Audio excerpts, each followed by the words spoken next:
Coverage of Championship Week is brought to you by Gate City Bank, Sanford Health, and Shields. The Bison, many of them seniors, have sprinted over and have climbed and are being congratulated by the Bison students. The game is over. The clock runs to zeros, and the Bison win in the national semifinals 33-7. For the fifth consecutive season, North Dakota State will be ending its season in Frisco, Texas, playing for a national championship. 5 years in a row now, it's just business. It's the same thing that we've been doing. It's not any different.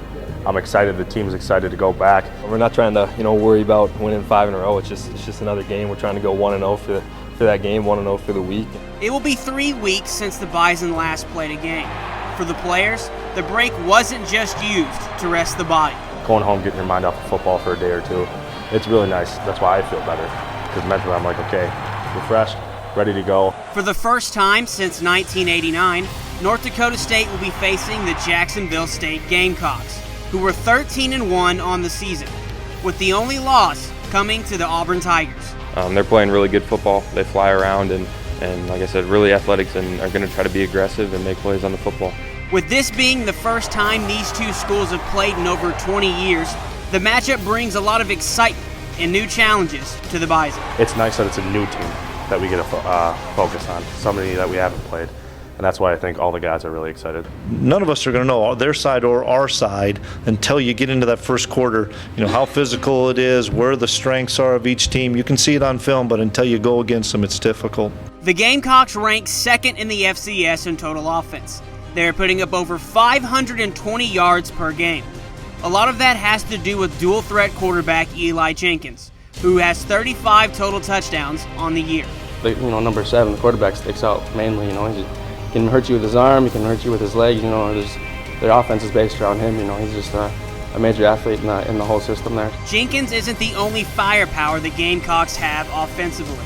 Tremaine Pope ranks second in the FCS in rushing yards, and wide receiver Josh Barge ranks 10th in receiving yards. The running back's really good too.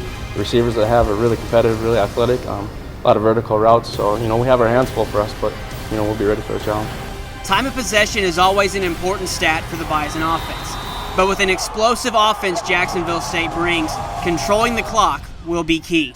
They got a big defensive line, really athletic secondary, so it's going to be a challenge, and I think we're all looking forward to it. I think it's going to be really important for us to get our run game going. I think that's going to be a big factor. Keeping the ball won't be easy, as the Bison offense will be going up against a Gamecock defense that ranks 11th in the FCS in total defense. But these guys are really good, and they're not on the line of scrimmage guys. They're penetrating upfield guys. They've got a lot of really good guys on defense. The Bison will be looking for national title number 13 and to become the first school to ever win 5 consecutive football national titles. Kickoff is scheduled for 11 a.m. Central Time on Saturday and can be seen on ESPN2. For GoBison.com, I'm Brett Rory.